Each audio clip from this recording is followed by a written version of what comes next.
આજે ચકાસણી ફોર્મ થઈ એ પ્રક્રિયામાં મારું ફોર્મ રિજેક્ટ કરવામાં આવ્યું, રદ કરવામાં આવ્યું.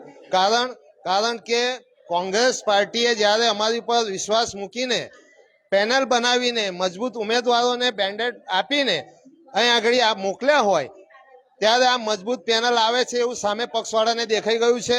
ટાર્ગેટ તો અમારા ભાઈ શ્રી આશીષભાઈ હતા, બહેનો હતી. કેમ કરીને આ લોકોને પેનલ તોડવી એવો પ્રયત્ન સતત છેલ્લા 15 દિવસથી ચાલતો હતો.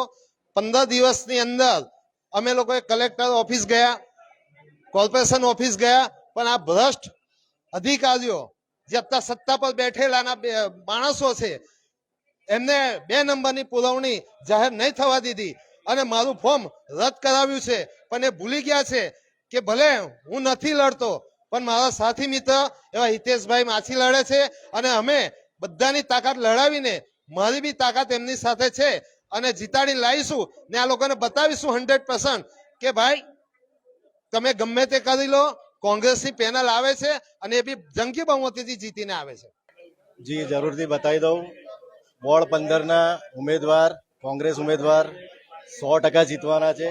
ભલે રાજેન્દ્રભાઈનું ફોર્મ રિજેક્ટ કરવામાં આવ્યું, કંઈ બી કાંડ કરવામાં આવ્યો છે, સત્તાબાજુથી કરવામાં આવ્યો છે, પણ એ ભાઈની જગ્યાએ હું એક ભાઈ તૈયાર જ છું ઓબીસી ભાઈ તરીકે.